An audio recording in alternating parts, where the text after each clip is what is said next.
السلام عليكم ورحمة الله وبركاته. أممو أفان روموتين دبدا إن شاء الله إرجال مريفو أفان معرفات دبر سنن الردي بإيه أفان روموتين إرجال كان دبرسون يالا إن شاء الله هجازين سنتنتي ليك أمراسا سنتين كنا إن شاء الله.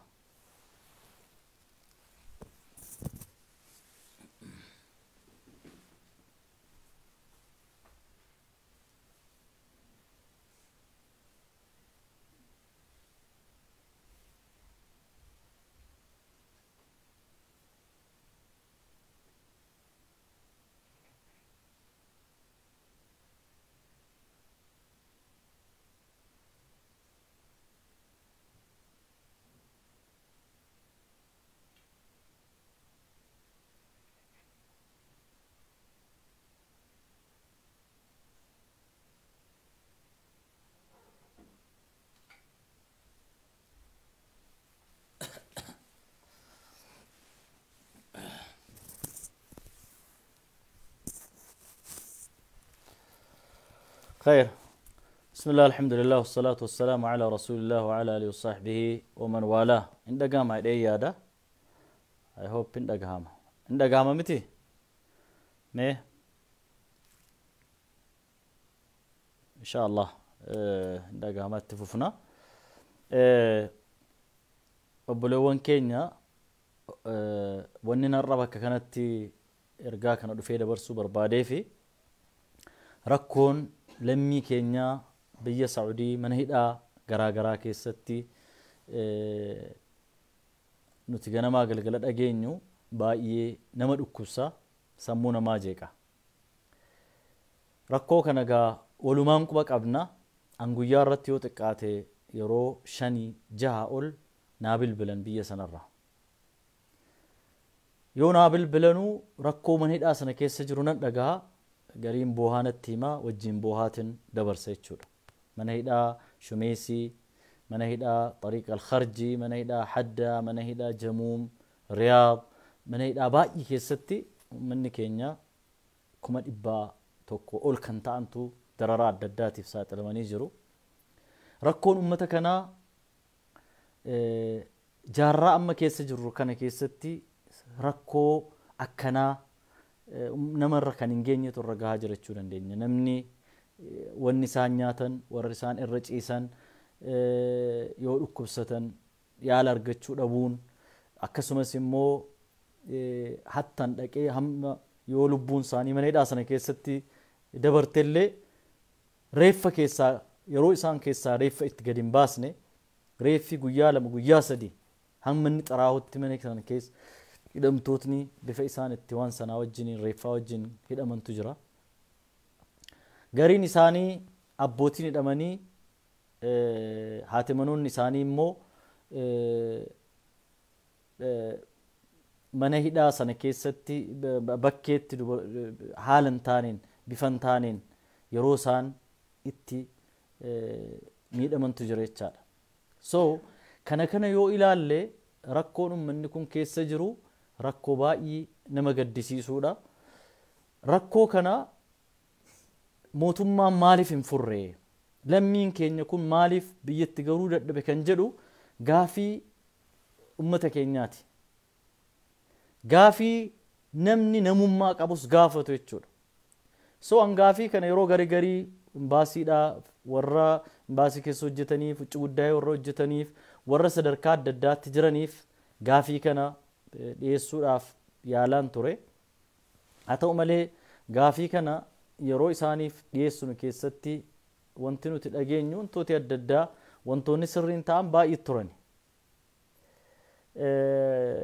yeroo gargarii immoo fumaafuu bahee laayivii waan jiru yeroo an itti dabarsaa ture hamma immoo yeroo kana maaltu jira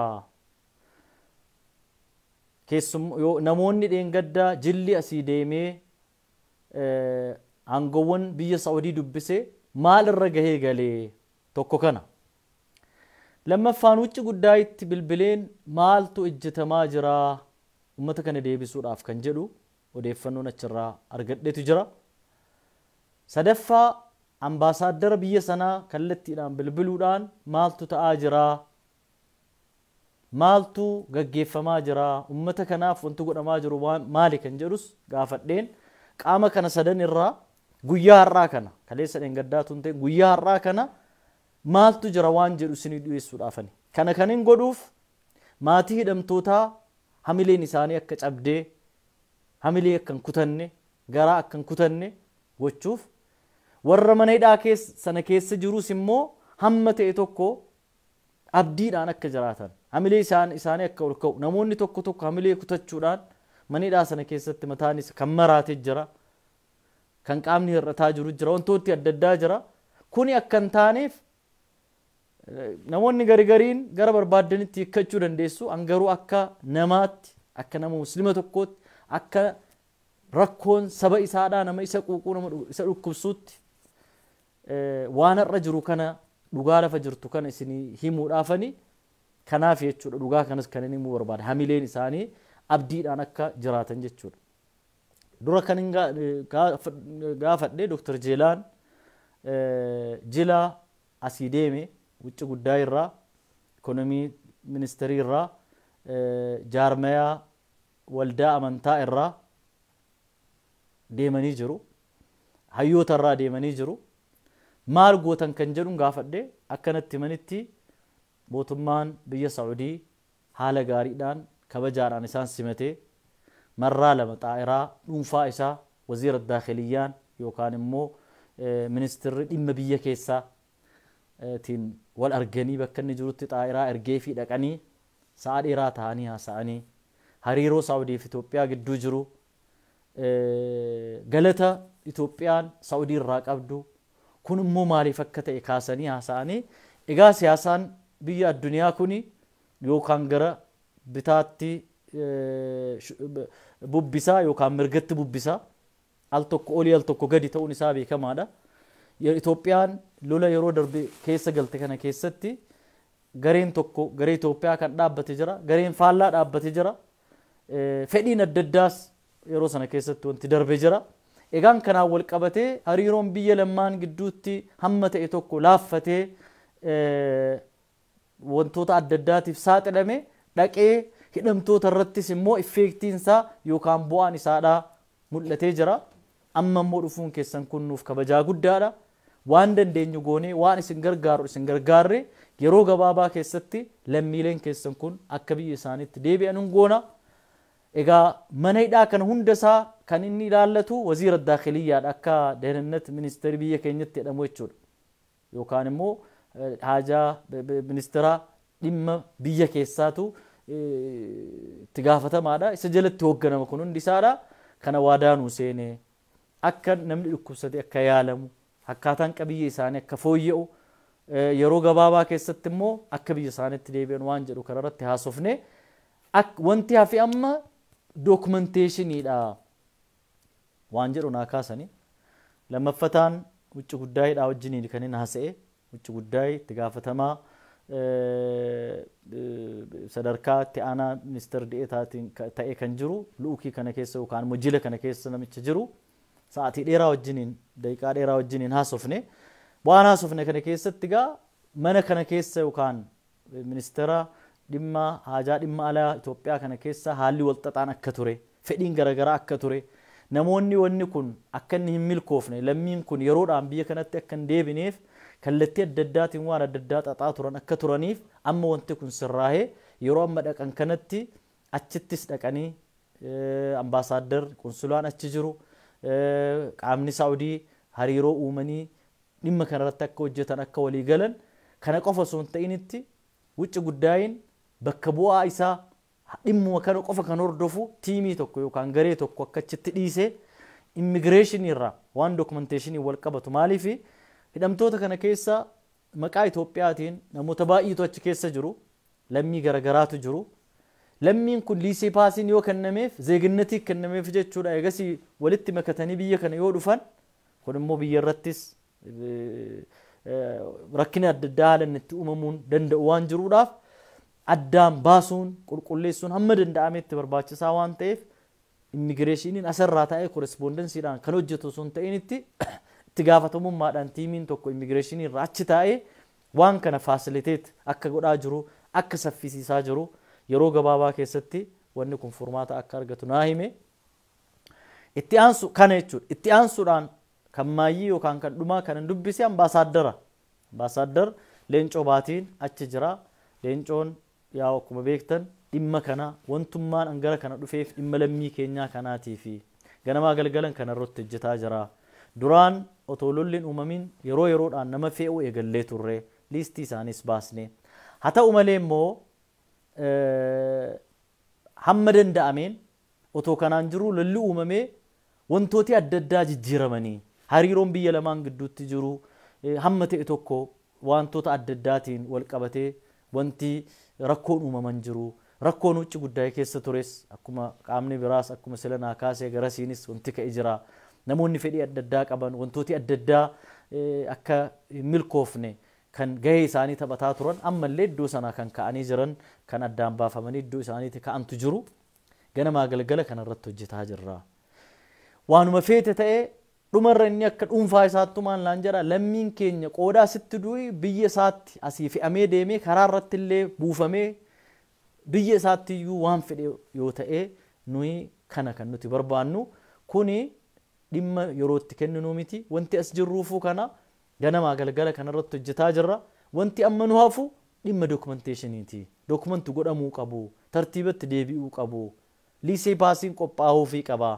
Yoommoo achi feenee as argine simatamuu qabu, eessa qubatu.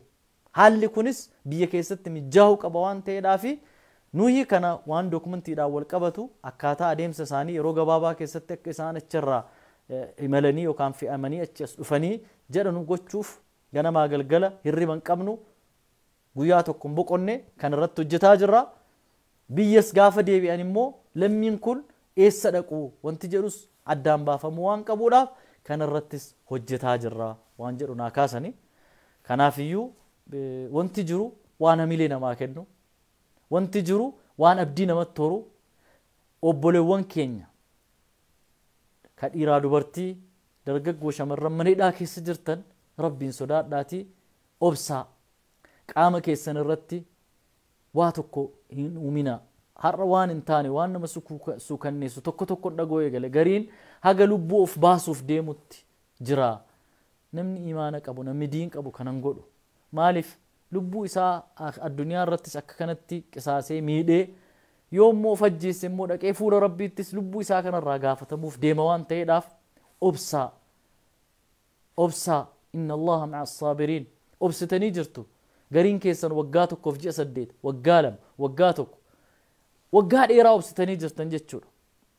Arabni waan jedha alli sabarta al-kathiir maa baaqi illa al-qaliil. Wanti isin obsitan guddaadha. Amma kan isin hafe yoo rabbi biraa taate yeroo xiqqoodha jechuudha. Amma dandeessaniin yeroo xiqqoo kana ciniinnadhaati obsaa. Rakkoo guddaan tokko ummatuma keenya lammii ofii kan gurguratu achi jira. Kan warri maqaan isaadhaa mootummaan liisti godhee tokkoffaarra lammaffaarra kaahee qarshiidhaan gurguratantu jiran. Warra imbaasii keessa jiru wajjinii walii galuun hunda miti imbaasiin akkuma jenne kana caasaa duraan xaxamee jira. Caasaan sun ammallee diigamee hin sirroofne. Kanaafiyyuu warra ala taa'ee lammii keenya kanarraa maneedhaa keessa jiru maatii isaanirraa birrii fudhatee waraqata gurguratu. Taraa yookaan darabee gurguratu jira jechuudha. Dabaree tokko kan gurguratu kan gurguru jira. Kanaaf kunis beekamuu qaba. Kanas mootummaan identify godhee jira. Rakkina qonsulaa keessa jiru, rakkina imbaasii keessa jirus mootummaan ambaasaaddarris akkanatti manitti kana identify godhanii jiranii. Kanaafuu yeroo gabaabaa keessatti yoo rabbi biraa taate biyya keessan galtanii maatii keessanii wal agartan jennee yaanna du'aa gochuun barbaachisaadha. Lammiin kun yoo as deebi'u eessa qubata, maal nyaata, eessatti galaanis hunda keenya laallata jechuudha. Egaa akkuma beektan biyyi keenya yeroo ammaa kana ummanni keenya naannoo adda addaatti inni kaan lolaan, inni kaan hongeedhaan, inni kaabaa lolaan, inni kibbaa fi inni bahaa, Baalee, Booranni, Somaaleen rakkina guddaa keessa jira beela'ee jechuudha ummanni kuma dhibba baay'ee lakkaa'aman yookaan miliyoonatti lakkaa'aman jechuudha haa ta'u malee immoo biyya ofii keessatti kabajaadhaan beela'uun iyyuu kabajaa tokko jechuudha kanaaf hamma dandeenyuun wanti amma jiru kana dhiibbaan jalqabne itti fufa gaafiin keenya itti fufa deeggarsi keenya itti fufa dhugaa jirtu moo akkanatti walitti himaa lakkii dogongoraa wanti jiru kana wanti jedhamoo jiraates wal sirreessaa wal ibsaa deemuun nurra jiraata yeroo muraasaaf akka kanaan obsinee haa eegnu du'aa isaa haa kadhannu ummata keenya kanaafi akka rabbiin sabriis kennuuf akka rabbiin isaan tiksu akka rabbiin faraja